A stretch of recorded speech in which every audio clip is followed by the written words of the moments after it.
নারী ও শিশু নির্যাতন দমন আইন সংশোধনের নীতিগত সিদ্ধান্ত, দ্রুত বিচারক নিয়োগ ও ভিকটিমদের ক্ষতিপূরণের বিধান থাকছে।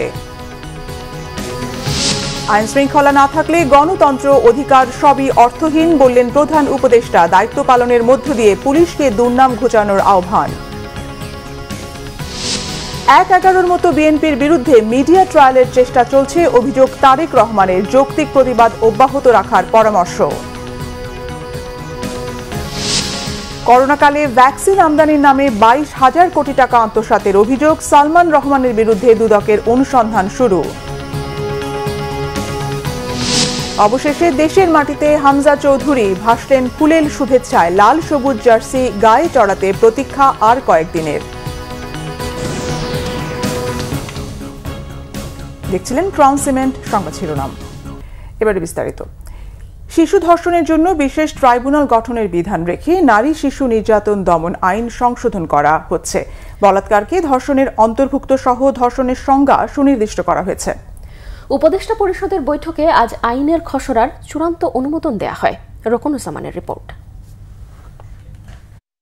দেশব্যাপী ধর্ষণ, নারীদের পোশাক, চলাফেরা নিয়ে মোরাল পুলিশিং সহ সর্বোপরি নারী নির্যাতনের ঘটনা উদ্বেগজনক হারে বেড়ে যাওয়ার পরিপ্রেক্ষিতে সংশোধন করা হচ্ছে নারী শিশু নির্যাতন দমন আইন। সোমবার উপদেষ্টা পরিষদের বৈঠকে আইন সংশোধনের খসড়ার চূড়ান্ত অনুমোদন দেয়া হয়।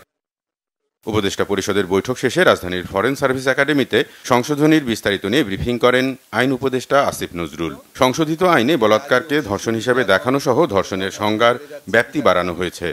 ধর্ষণের মামলার ডেফিনেশন পরিবর্তন করে শুধু পুরুষ কর্তৃক না, যে কোনো ব্যক্তি কর্তৃক ধর্ষণকে শাস্তিযোগ্য করা হচ্ছে। এছাড়া ধর্ষণের সংজ্ঞাটাকে ওয়াইড করা হয়েছে, বলাৎকারকে এর মধ্যে ইনক্লুড করা হয়েছে। শুধুমাত্র প্রকৃত পেনিট্রেশন না, যদি অন্য কোনো বস্তু ব্যবহার করা হয় বা আপনার বায়ুপথে বা যে কোনোভাবে যদি ধর্ষণ করা হয়, সেটাও আমরা ধর্ষণের শাস্তির আওতায় আনছি। এটা আপনারা যে কোনো ফর্মে যদি ধর্ষণ হয়, এটা আমরা ওয়াইড করে দিচ্ছি। ধর্ষণের বিচারের ক্ষেত্রে ডিএনএ রিপোর্টের বাধ্যবাধকতা শিথিল, বিচারের সময় কমানো সহ বিচারকে আরও সহজ করা হয়েছে সংশোধিত আইনে। সম্মতি নিয়ে, প্রতারণামূলকভাবে হোক বা বিয়ের প্রলোভন নিয়ে হোক, সম্মতিক্রমে যেই ধর্ষণের ঘটনাগুলোর বিচার, সেটা একটা আলাদা অপরাধ।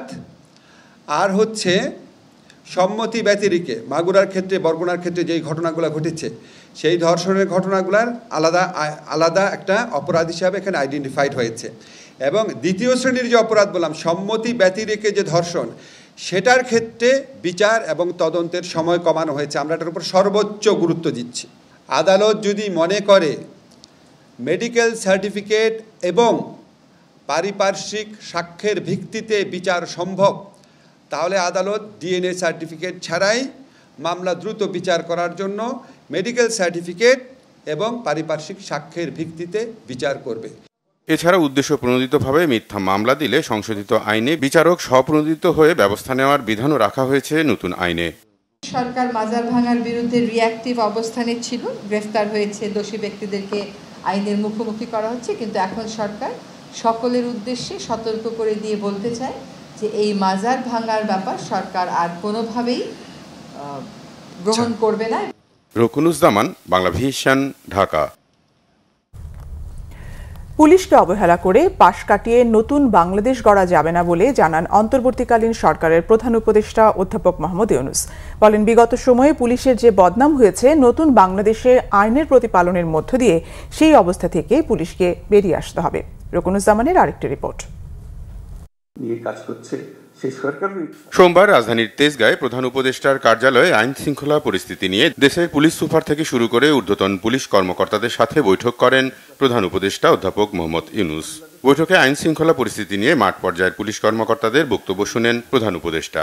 নারী, সংখ্যালঘু থেকে সংশ্লিষ্ট সব ইস্যুতে উঠে আসে প্রধান উপদেষ্টার দিক নির্দেশনা।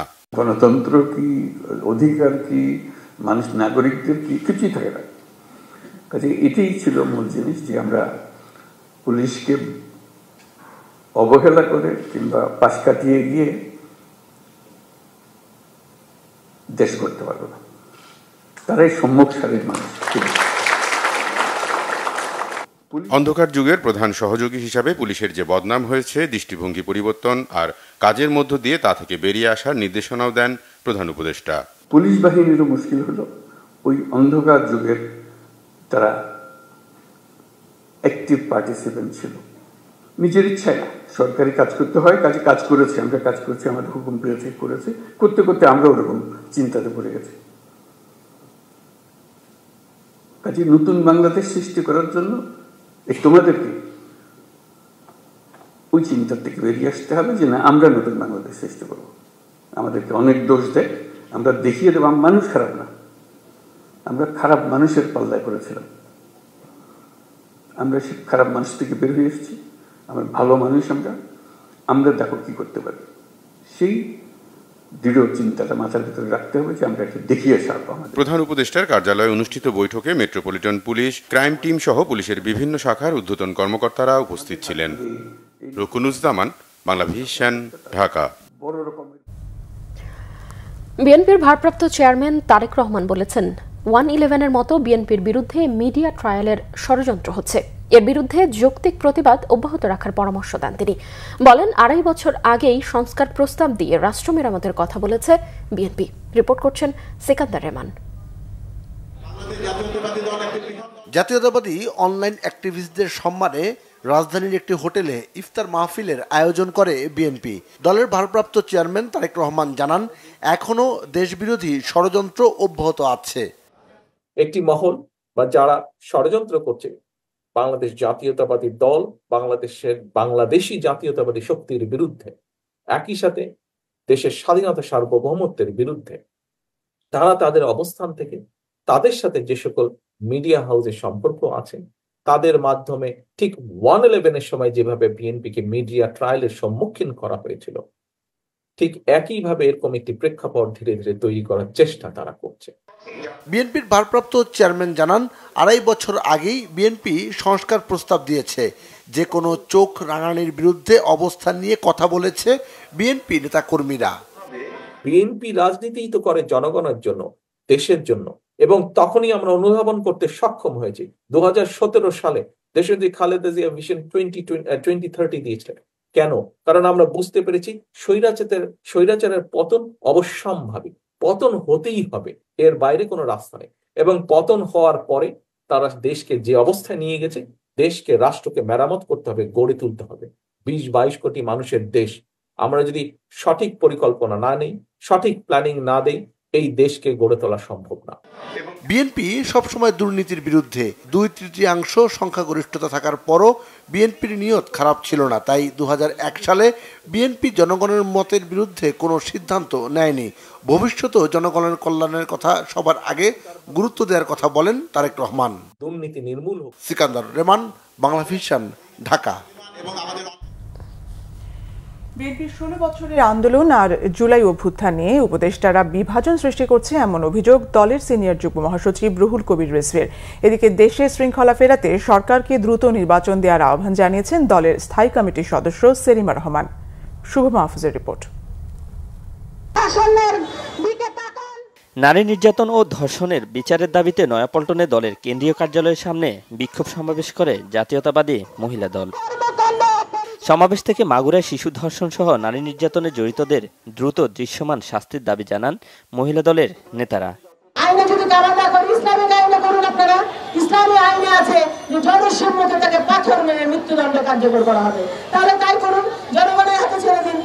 দুর্নীতিবাজ আর টাকাওয়ালারাই সমাজে সকল অপরাধ ঘটাচ্ছে উল্লেখ করে তারা কেন গ্রেপ্তার হচ্ছে না, এমন প্রশ্ন বিএনপি নেতাদের। বিগত 16 বছরে বিএনপির আন্দোলন আর আত্মত্যাগের কথাও তুলে ধরেন তারা। আমরা উপদেষ্টা সাহেবদেরকে বলবো যে আপনারা এগুলোকে এই 15 বছর 16 বছরের আন্দোলন আর জুলাই আগস্টের আন্দোলনের মধ্যে বিভাজন রেখা তৈরি করছেন কেন?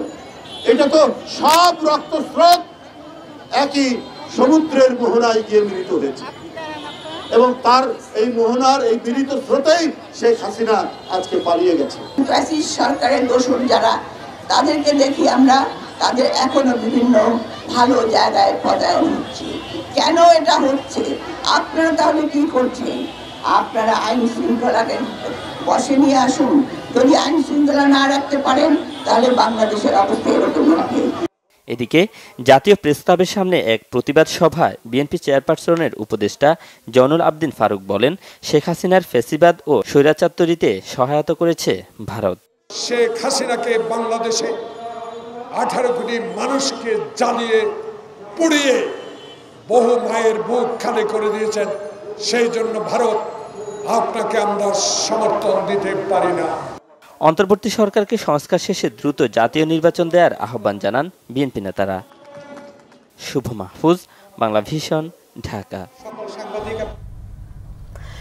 নির্বাচন কমিশন অতীতের ভুলে ফিরতে চায় না, ভালো পথে একটি গণতান্ত্রিক দৃষ্টান্ত স্থাপন করতে চায় বলেছেন নির্বাচন কমিশনার আবুল ফজল মোহাম্মদ সানাউল্লাহ। তিনি বলেন, বড় পরিসরে প্রবাসীদের ভোট নিতে হলে প্রক্সি পদ্ধতির ভোটে যেতে হবে। ওআইসিভুক্ত দেশগুলোর বাংলাদেশ মিশন প্রধানদের সাথে বৈঠকের পর এসব কথা বলেন তিনি। ওবায়দুল্লাহ মামুনের রিপোর্ট। প্রবাসী ভোট ও নির্বাচন নিয়ে ওআইসিভুক্ত দেশগুলোর সঙ্গে সোমবার বৈঠক করে নির্বাচন কমিশন।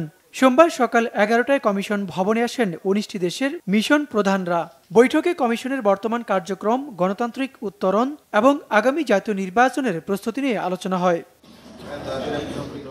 বৈঠক শেষে নির্বাচন কমিশন জানায়, প্রবাসী বাংলাদেশিদের ভোটাধিকার নিশ্চিত করতে পোস্টাল ব্যালট, অনলাইন ভোটিং এবং প্রক্সি ভোটিং এ 3টি পদ্ধতি বিবেচনায় নেওয়া হয়েছে।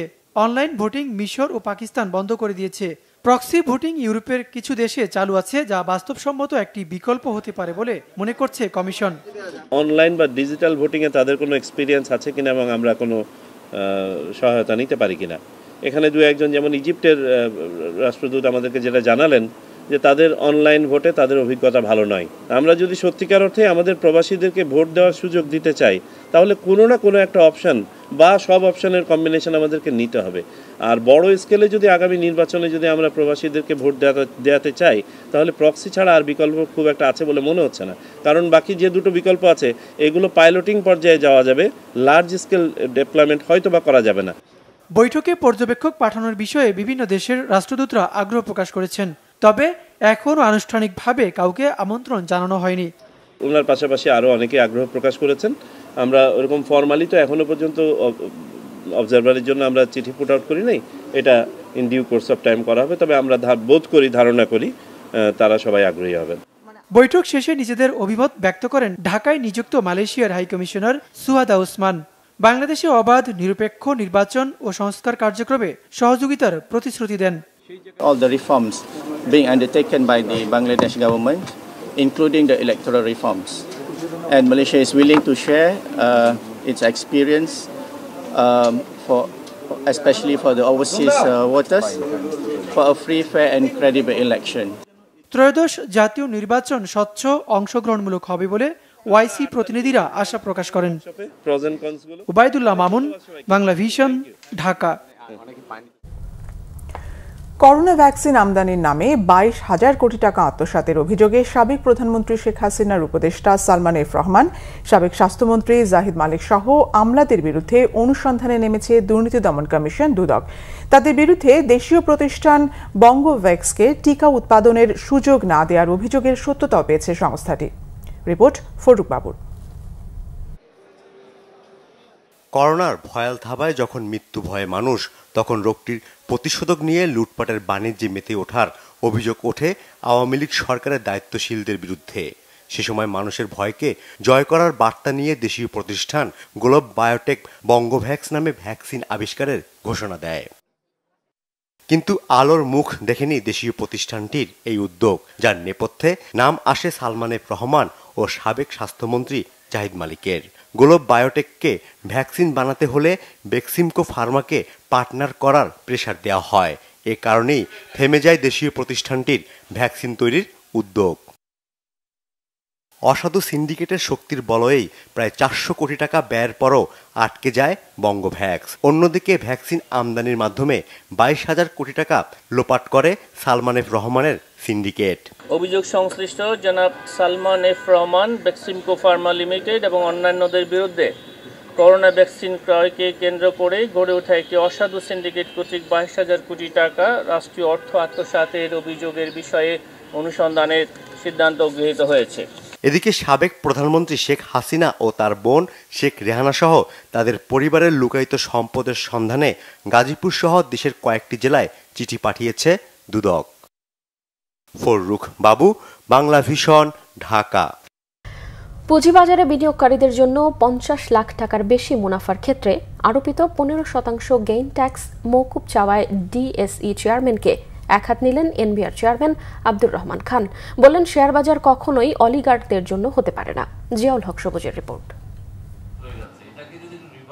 প্রচলিত আইন অনুযায়ী শেয়ার বিক্রি করে বছরে 50 লাখ টাকার বেশি মুনাফা করলে বাড়তি আয়ের ওপর 15% হারে গেইন ট্যাক্স দিতে হয় বিনিয়োগকারীদের। দীর্ঘদিন মন্দায় থাকা বাজার টেনে তুলতে নতুন বাজেটে সেই গেইন ট্যাক্স পুরোপুরি মওকুফ চাই ঢাকা স্টক এক্সচেঞ্জ।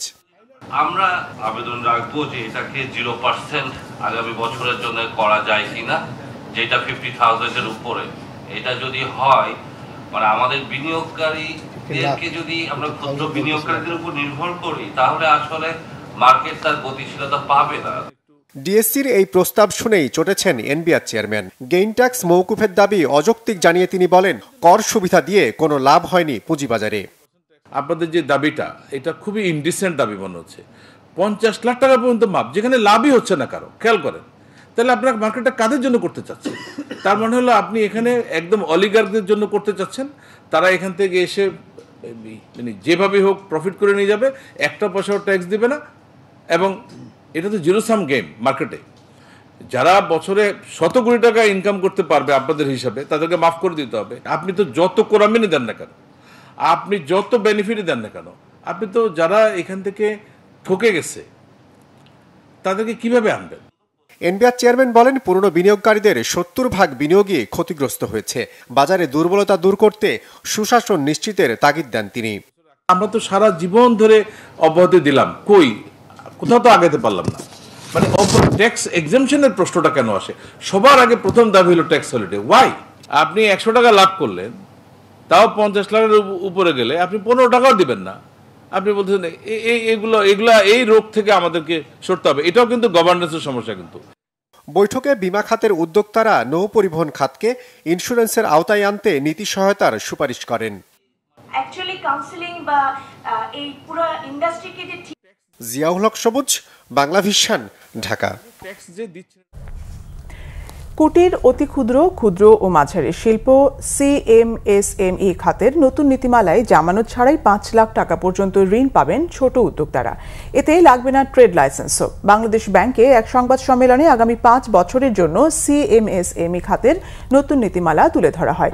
এতে 2029 সালের মধ্যে ব্যাংকগুলোর বিতরণ করা ঋণের 27% কুটির, অতি ক্ষুদ্র, ক্ষুদ্র ও মাঝারি শিল্পের লক্ষ্যে দেওয়া হয়েছে। নীতিমালায় অপ্রাতিষ্ঠানিক উদ্যোক্তা নামের একটি নতুন শ্রেণী যুক্ত করা হয়েছে। এই অপ্রাতিষ্ঠানিক খাতের উদ্যোক্তাদের 5 লাখ টাকা পর্যন্ত ঋণ পাওয়ার সুযোগ রাখা হয়েছে। মাঝারি শিল্প উদ্যোক্তারা সর্বোচ্চ 100 কোটি টাকা পর্যন্ত ঋণ পাবেন। অন্যদিকে মাইক্রো শিল্পের ট্রেডিং এর ক্ষেত্রে সর্বোচ্চ 75 লাখ টাকা ও কুটির শিল্পে সর্বোচ্চ 20 লাখ টাকা ঋণ দেওয়া হবে।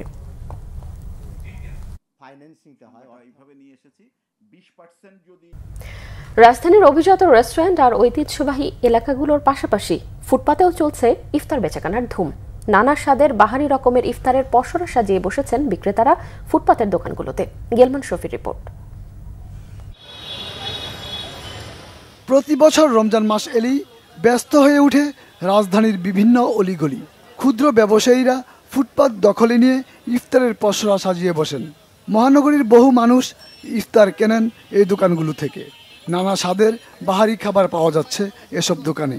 রয়েছে ইফতারের নিয়মিত আইটেম, ছোলা, পেঁয়াজু, বেগুনি, ঘুমনি, সবজি পাকুড়া, আলুর চপ ও জিলাপি। তবে নিম্ন আয়ের মানুষই এসব দোকানের ক্রেতা বলে জানান দোকানিরা। বলেন, দামও আগের মতোই রয়েছে, বাড়ানো হয়নি। আসলে এখানে তো সবচেয়ে নিম্ন শ্রেণীর মানুষই আসা যাওয়া করে, আর বিশেষ করে যারা ওই নিম্ন শ্রেণীর মধ্যে আছে, মধ্যবিত্ত, তারাও আসে কম বেশ আর কি। কয়েক বছর ধরে আমরা ব্যস্ত আছি, একদমই ব্যস্ত আছি। বিক্রেতাদের কেউ বলছেন বিক্রি ভালো, আবার কেউ বলছেন ক্রেতার সংখ্যা কম। আমার সেল 8-10 সেল হয় বার্থডে। বেশি না তো আছে টুকটাক হালকা পাতলা, আগের মতন নাই। ক্রেতারা বলেছেন ফুটপাতের দোকান হলেও খাবারের মান স্বাস্থ্যসম্মত আর দামও সহনীয়। আল্লাহর রহমতে এবারকার গতবার চেয়ে এবারকে অনেক দাম কম আছে, আমরা অনেক দিক দিয়ে খুব উপকার পাচ্ছি। কেজি 300 করে নিচ্ছে জিলাপি। হ্যাঁ, আরেকটু কম হলে বেটার হয়, কিন্তু মার্কেট তারপর ক্যাশ ঠিক আছে, কিন্তু আরেকটু কম হলে ঠিক হয় সবার জন্য। এটা আমরা নিতে পারছি, কিন্তু গরিবরা তো নিতে পারছে না, তাই না? যে ফুটপাত থেকে কিনতেছি, এখানে ফুটপাত হলেও একটু পরিষ্কার পরিচ্ছন্ন আছে আর দামটা একটু আমাদের কম। নিম্ন আয়ের মানুষ আমাদের কাছে সাধ্যের ভিতরে বিদায় আমরা এখান থেকে নিতেছি আর কি। আমার কাছে এখন পর্যন্ত সহনীয় ইফতারের মূল্য, খাবারের মানও ভালো, খারাপ বললে হ্যাঁ, দাম ভালো, মানও ভালো আছে। গেলমান শফি, বাংলা ভিশন, ঢাকা। বাংলাদেশের ফুটবল প্রেমীদের অপেক্ষার অবসান হলো। লাল সবুজ জার্সি গায়ে চড়াতে হামজা দেওয়ান চৌধুরী পৌঁছেছেন বাংলাদেশে। দুপুরে সিলেট বিমানবন্দরে পা রাখেন ইংলিশ প্রিমিয়ার লিগের এই ফুটবলার। বিমানবন্দর থেকে হবিগঞ্জে তার বাড়ি পর্যন্ত পথে পথে জনসমুদ্র। হামজা ভাসলেন ফুলের শুভেচ্ছায়। মনির হোসেন খানের ডেস্ক রিপোর্ট। সিলেট বিমানবন্দরে এত মানুষের সমাগম এর আগে আর কখনো হয়নি। হবিগঞ্জে হাজারো লোকের ভিড়, যেন রাজনৈতিক জনসভা। সবকিছুই একটি মানুষের জন্য। তিনি হামজা দেওয়ান চৌধুরী, বাংলাদেশ ফুটবলের সবচেয়ে বড় সুপারস্টার। অনেকে এসেছেন দূর দূরান্ত থেকে। তার যে পদচিহ্ন এটা এটা এটা মানে ফলো করে অন্যান্য ফুটবলাররা আসতে আগ্রহী হবে, এটা আমরা আশা করতেছি ইনশাআল্লাহ। এবং আমরা আশাবাদী যে বাংলাদেশ দলে সব মিলিয়ে অনেক বেশি একটা পরিবর্তন আমরা দেখতে পাবো। ওয়ার্ল্ডের one of the best club, এবং সেখানে খেলার পরে উনি সিদ্ধান্ত নেন যে উনি বাংলাদেশের নাগরিকত্ব নেবেন, এবং এটা জানার পর বাংলাদেশের মানুষের মধ্যে একটা উন্মাদনা এবং আনন্দ একটা উচ্ছ্বাস সৃষ্টি করেছে যে ফুটবলে মনে হয় যে আবারও সুদিন ফিরে আসলো বাংলাদেশ। এবং আমি আশা করি যে হামজা বাংলাদেশে আসার পর সিলেট না শুধু গোটা বাংলাদেশেই একটা উন্মাদনা সৃষ্টি হবে। রবিবার ম্যাচ খেলে উঠেছেন বাংলাদেশের বিমানে। 11 ঘন্টার ভ্রমণ শেষে পা রেখেছেন সিলেটের মাটিতে। ভক্তদের উষ্ণ সংবর্ধনায় ভুলে গেছেন ক্লান্তি।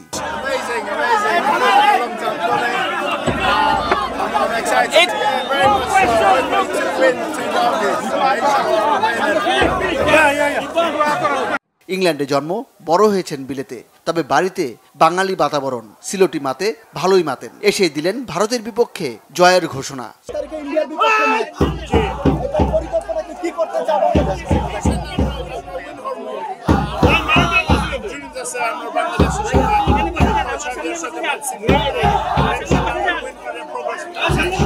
এর আগেও বাংলাদেশে এসেছেন, এবার এলেন দীর্ঘ 11 বছর পর। ছেলেবেলায় এসেছেন বাবা মায়ের হাত ধরে, এবার পা রাখলেন প্রিয় সহধর্মিণীর হাতে হাত রেখে। পুত্রবধূ প্রথমবার এসেছে শ্বশুর বাড়ি, তাকে বরণ করতে ফুলের ডালা হাতে পরিবার ও হবিগঞ্জবাসী। বাবার মুখে গর্বের হাসি, ভক্তদের ভালোবাসার প্রতিদান দেখার প্রত্যাশা। বাংলাদেশের মানুষের প্রতি ভালোবাসা এবং বাংলাদেশের মানুষ তার প্রতি ভালোবাসা, এটার মাধ্যমে আজকে সবাই মিলন হয়েছে, সবাই একসাথে বাংলাদেশে আসছে। ইনশাল্লাহ আগামী 25 তারিখে ইন্ডিয়ার বিপক্ষে বাংলাদেশের পক্ষে সে খেলবে। হ্যাঁ, আর ইনশাল্লাহ আশা করতেছি, আমরা দোয়াও করতেছি সেটা জয় নিয়ে আসতে পারে বাংলাদেশের জন্য।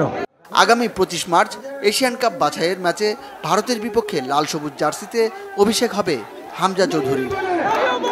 Monir Hossain Khan, Bangla vision sports desk. অন্তর্বর্তীকালীন সরকারের সংস্কার উদ্যোগে বিভিন্ন নীতিগত পরামর্শ দিয়ে আইন সমিতি সক্রিয় ভূমিকা পালন করবে বলে মন্তব্য করেছেন প্রধান বিচারপতি সৈয়দ রেফাত আহমেদ। সোমবার বিকেলে সুপ্রিম কোর্ট বার অডিটোরিয়ামে বাংলাদেশ আইন সমিতি আয়োজিত ইফতার মাহফিলে প্রধান অতিথির বক্তব্যে তিনি এসব কথা বলেন। এছাড়াও গঠনমূলক পরামর্শ প্রদানের বিষয়েও আইনজীবীদের সজাগ থাকার আহ্বান জানান তিনি। এ সময় বিশেষ অতিথি হিসেবে উপস্থিত ছিলেন আপিল বিভাগের বিচারপতি মোহাম্মদ আশফাকুল ইসলাম, অ্যাটর্নি জেনারেল মোহাম্মদ আসাদুজ্জামান সহ অন্যান্যরা। এছাড়াও আইন সমিতির সদস্যরাও এতে অংশ নেন।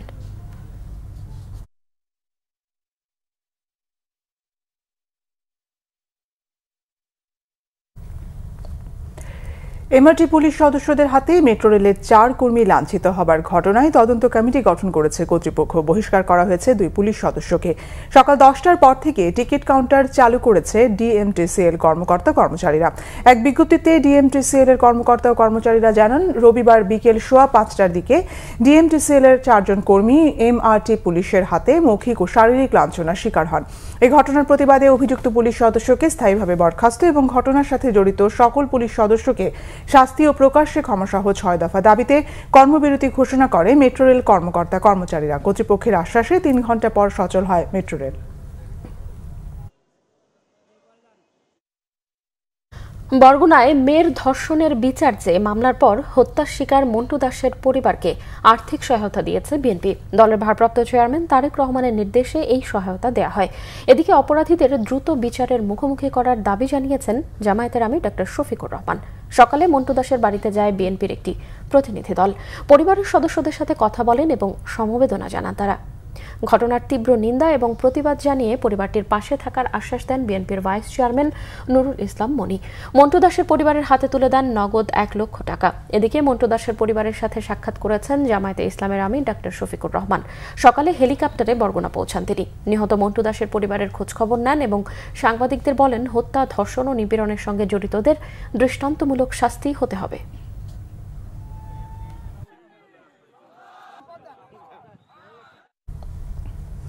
নারী নির্যাতন, নিপীড়ন ও ধর্ষণের অভিযোগে দায়ের করা সকল মামলার দ্রুত বিচার দাবি করে মানববন্ধন করেছে ঢাকা বিশ্ববিদ্যালয়ের অপরাধ বিজ্ঞান বিভাগের শিক্ষক ও শিক্ষার্থীরা। সোমবার সকালে অপরাজেয় বাংলার সামনে মানববন্ধন করেন তারা। বিচারহীনতার সংস্কৃতির কারণেই একের পর এক ধর্ষণ ও হত্যার ঘটনা ঘটছে বলে দাবি করেন তারা। বিভিন্ন সময়ে দায়ের করা মামলাগুলোর বিচার দ্রুত শেষ না হওয়ার সংস্কৃতি থেকে বের হবার তাগিদ দেন। অপরাধীদের দ্রুত এবং দৃষ্টান্তমূলক শাস্তির জন্য প্রয়োজনে আইন সংশোধনের দাবিও জানান তারা। বর্তমান বাস্তবতায় নারীর প্রতি অন্যায় বন্ধে দায়ের করা মামলাগুলো দ্রুত বিচার ট্রাইব্যুনালে বিচার করার দাবি জানানো হয় মানববন্ধন থেকে। মানববন্ধন শেষে অপরাজেয় বাংলার পাদদেশ থেকে একটি র্যালি বের করেন শিক্ষক শিক্ষার্থীরা।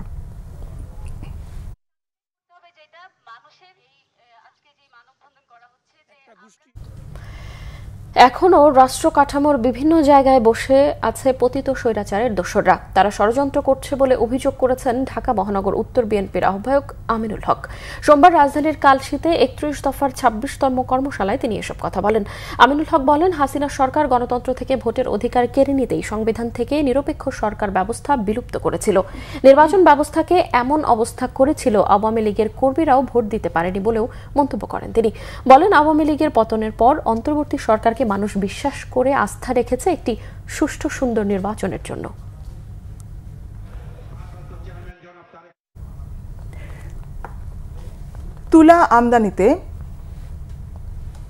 তুলা আমদানিতে মার্কিন যুক্তরাষ্ট্রকে উৎস দেশ করা যায় কিনা সরকার তা খতিয়ে দেখছে বলে জানিয়েছেন পররাষ্ট্র উপদেষ্টা মোহাম্মদ তৌহিদ হোসেন। রাজধানীতে ইআরএফ মিলনায়তনে বৈদেশিক মুদ্রা সাশ্রয়ে বাংলাদেশি তুলা চাষের গুরুত্ব ও সম্ভাবনা শীর্ষক সেমিনারে তিনি এসব কথা বলেন। জানান, তুলাকে কৃষি পণ্য ঘোষণা এবং উৎপাদন বাড়াতে 2 মাসের মধ্যে কার্যকর পদক্ষেপ নেবে সরকার। একই সাথে দেশীয় তুলার উপর আরোপিত ট্যাক্স জরুরি ভিত্তিতে প্রত্যাহার করতে এনবিআর এর প্রতি জানান পররাষ্ট্র উপদেষ্টা। তিনি বলেন, দেশের জন্য ভালো, তা কোনো গোষ্ঠীর বিপক্ষে গেলেও সেই সিদ্ধান্ত নিতে পিছুপা হবে না ডক্টর ইউনূসের নেতৃত্বাধীন সরকার। এলডিসি উত্তরণে সরকার ও ব্যবসায়ীরা আগে তেমন কোনো প্রস্তুতি নেয়নি। এরপরও উত্তরণের সময়সীমা পেছানো উচিত হবে না বলেও জানান পররাষ্ট্র উপদেষ্টা।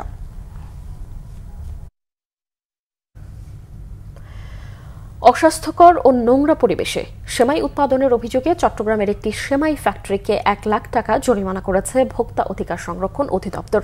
দুপুরে নগরের চাকতাইয়ে রফিক সেমাই ফ্যাক্টরিতে অভিযান চালিয়ে ভোক্তা অধিকার সংরক্ষণ অধিদপ্তর ও জাতীয় নিরাপত্তা গোয়েন্দা সংস্থা অভিযানে অস্বাস্থ্যকর ও নোংরা পরিবেশে সেমাই উৎপাদনের পাশাপাশি আয়রনযুক্ত পানি দিয়ে সেমাই তৈরি, কারখানার ভেতরেই শ্রমিকদের বসবাস সহ নানা অনিয়ম পায় তারা। অভিযানে নেতৃত্ব দেয়া ভোক্তা অধিকার সংরক্ষণ অধিদপ্তরের উপপরিচালক ফয়েজুল্লাহ খান জানান, গত বছরেও এই সেমাই কারখানাকে সতর্ক করা হয়েছিল, কিন্তু কারখানা কর্তৃপক্ষ না শুধরে আবারও একই প্রক্রিয়ায় সেমাই উৎপাদন করে চট্টগ্রাম সহ সারা দেশে অস্বাস্থ্যকর এসব সেমাই বিক্রি করায় 1 লাখ টাকা জরিমানা করা হয়েছে। বাহারি ইফতারে রোজা পালন এক চিরচেনা দৃশ্য, তবে সবাই এই দৃশ্যের ভাগিদার হতে পারে না। পেশাগত দায়িত্বের কারণে ঠিকমতো ইফতার করা হয় না সিকিউরিটি গার্ডদের। পরিবার পরিজনদের ছেড়ে থাকা এই মানুষগুলোর খোঁজও নেন না কেউ। ব্যাংকপাড়ার সিকিউরিটি গার্ডদের নিয়ে শুভ খানের রিপোর্ট।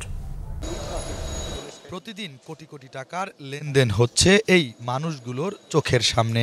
এক একটি ব্যাংকে বা এক একটি বুথের নিরাপত্তার দায়িত্বে থাকা সিকিউরিটি গার্ডগুলোর ইফতারির খোঁজ নেয় না কেউই। প্রতিষ্ঠান বা কোনো কর্মকর্তার নজরে আসে না এই মানুষগুলো, তাই তো তাদের ইফতারি সারতে হয় নিজেদের অর্থেই। ব্যাংকপাড়ার মানুষগুলো অফিস শেষে বাসায় ফিরে বাহারি রকমের খাবার দিয়ে পরিবারের সাথে ইফতার করেন। তাদের প্রতিষ্ঠানেই গার্ডের দায়িত্বে থাকা এই মানুষগুলো কি দিয়ে ইফতার করছেন তা একবারও জানতে চান না। ওই যে ইফতারের দোকান আছে এখানে ওরা বানায় ওগুলো খাই। আপনাদের খোঁজ এই কোম্পানি বা এই কর্তৃপক্ষ রাখে কিনা? না না, কোনোদিনও আসে না, জিজ্ঞেস করে না। এমনি আমাদের জিজ্ঞাসা করে যে আমরা কি করতেছি, কেমন আছি না আছি, এটা জিজ্ঞাসা করে আমাদেরকে। আমাদের কোম্পানি আমাদের ইফতার করে না। যেখানে মসজিদ আছে মসজিদ ইফতার করি। আমরা এখানে 3 জন আছি। পরিবার তো দেশে, পরিবারের সাথে ইফতার করা হয় না। রাষ্ট্রের হাজার কোটি টাকার সম্পদ পাহারা দিলেও সাদামাটা ভাবেই ইফতার করতে হয় তাদের। কখনো দৌড়ে গিয়ে পাশের মসজিদের ইফতারিতে অংশ নেন কেউ কেউ। আমরা নিজে টাকা দিয়ে কিনে না খাই ইফতার, এই বাজারে যা পাই, আলু চপ, বেগুনি, পেঁয়াজ, শরবত। অফিসাররা খেয়াল রাখে বলতে মানে ওনারা ইয়াতে আছে, আমরা আছি আমরা ইয়াতে, ওই হিসাবে ওইরকম আর কি। মাঝে মাঝে ওই যে সংস্থা আছে এই সাইডে, মাঝে মাঝে যাই দিলখুশার সমাজ উন্নয়নে, তারা করায়। ত্যাগ ও সংযমের মাহাত্ম্য নিয়ে প্রতি বছর আসে রমজান, কিন্তু ত্যাগের নজির সর্বত্র এখনো গড়ে ওঠেনি। এবারের রমজানে দূর হোক সব ভেদাভেদ, সমাজে প্রতিটি স্তরে গড়ে উঠুক ইসলামী অনুশাসন, এমনটাই প্রত্যাশা খেটে খাওয়া মানুষগুলোর। সিকিউরিটি গার্ডদের বেশিরভাগ বয়সী 60 ঊর্ধ্ব। এসব মানুষগুলো কি দিয়ে ইফতার করেন তার খোঁজ রাখেন না খোদ কোম্পানি, খোঁজ রাখেন না ব্যাংকের কোনো কর্মকর্তাও। সাদামাটাভাবেই এদের ইফতার করতে হয় ব্যাংকের নিচেই।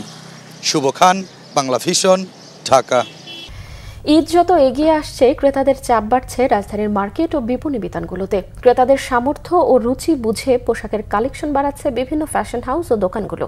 দোকানিরা জানালেন, এবার ঈদে পাকিস্তানি ব্র্যান্ডের স্টিচ, আনস্টিচ, 3 পিস সহ কাপড়ের বিক্রি বেশি। গরমের কথা মাথায় রেখে পোশাক কেনার সময় স্বস্তি আর স্বাচ্ছন্দ্যের দিকটিও গুরুত্ব দিচ্ছেন ক্রেতারা। গোলাম পানুল হাসানের রিপোর্ট। ঈদ এগিয়ে আসায় বাজারে ক্রেতার উপস্থিতি বাড়তে শুরু করেছে। বয়স আর ভিন্ন ভিন্ন রুচির কথা মাথায় রেখে নানা ডিজাইনের পোশাকের সম্ভারে দোকানগুলো সেজে উঠেছে। যেহেতু এখন খুবই লেটেস্ট কালেকশনস আসছে, তো আমি একটু হালকা ডিজাইনের মধ্যে গর্জিয়াস কোনো একটা লাইট কালারের মধ্যে ড্রেস দেখছি। এবার বেশি কাস্টমারদের চাহিদা হচ্ছে আপনার লাক্সারি শিফন পার্টি ওয়্যারগুলো, বাট তার পাশাপাশি হচ্ছে সুতিরও ভালো একটা চাহিদা আছে, যেটা আমাদের ট্রেডিশনাল মার্কেট সবসময়ই আসলে আমাদের সেই আইটেমগুলোর উপরেই ফোকাস থাকে। সো ট্রেডিশনাল আইটেম এর পাশাপাশি আসলে আমাদের কিছু ফ্যান্সি আইটেম যেটা লাক্সারি শিফনের মধ্যে, সেটারও ভালো চাহিদা। বিক্রেতারা বলছেন, ক্রেতাদের পছন্দ আর চাহিদাকে গুরুত্ব দিয়ে পোশাকের কালেকশন বাড়িয়েছেন তারা। মেয়েদের জন্য আনস্টিচ 3 পিসে এবার বাজারে বেশ চাহিদা রয়েছে পাকিস্তানি ডিজাইনের পোশাকের। এবার ঈদের মার্কেটে পাকিস্তানি যেগুলো আমাদের কালেকশন আছে, পাকিস্তানি অরিজিনাল, পাকিস্তানি কিছু ইন্সপায়ার্ড কালেকশন আছে, এই কালেকশনগুলো চাহিদা মার্কেটে অনেক বেশি। বিভিন্ন ব্র্যান্ডের 3 পিসের কাপড় আর ডিজাইনে রয়েছে বৈচিত্র্য। এরই মধ্যে সেরাটি বেছে নিতে এ দোকান ও দোকান ঘুরছেন ক্রেতারা। আমরা যারা উইমেন আছি সবার আগে কিনি ফ্যামিলি মেম্বার্সদের জন্য, সবার প্রথমে বাচ্চাদের জন্য, বাচ্চাদেরটা কেনা শেষ হলে মুরব্বীদের জন্য, আর এর ফাঁকে ফাঁকে দেখতে থাকি, নিজের জন্য সবার শেষে কিনি। ঈদ যত এগিয়ে আসবে, বাজারে ক্রেতাদের ভিড় ততই বাড়বে বলে আশা দোকানীদের।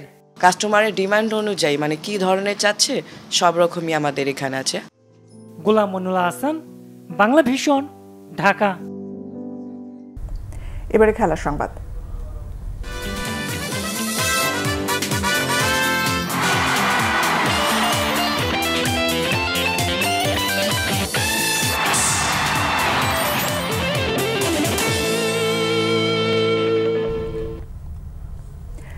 পঁচিশ মার্চ বাংলাদেশ ফুটবলের ঐতিহাসিক এক দিন হতে যাচ্ছে। সবকিছু ঠিক থাকলে সেদিন লাল সবুজের জার্সিতে ভারতের বিপক্ষে মাঠে নামবেন ইংলিশ প্রিমিয়ার লিগে খেলা হামজা দেওয়ান চৌধুরী।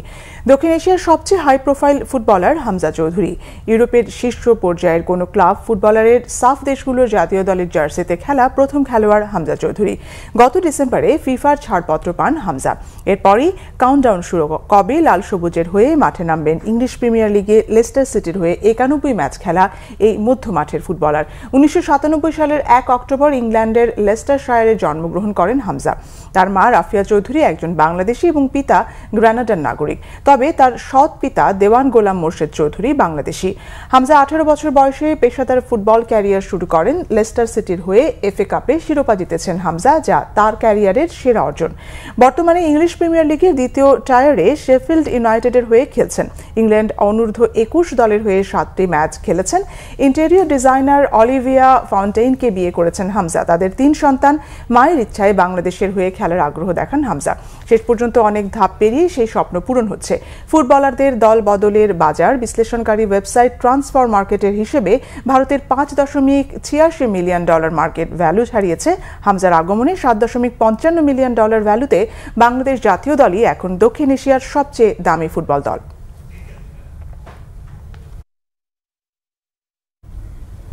শেষ করব সংবাদ। ক্রাউন সিমেন্ট শিরোনামগুলো আরও একবার জানিয়ে। নারী ও শিশু নির্যাতন দমন আইন সংশোধনের নীতিগত সিদ্ধান্ত।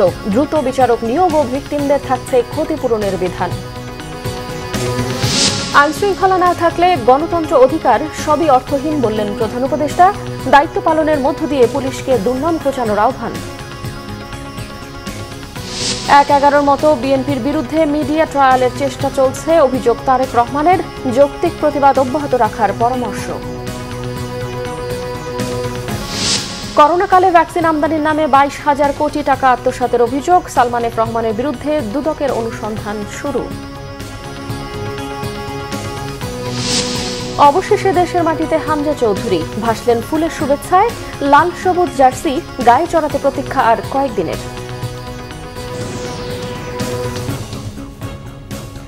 দর্শক, এই ছিল এখনকার মতো। পরের সংবাদ রাত 1টায় দেখার আমন্ত্রণ রইল।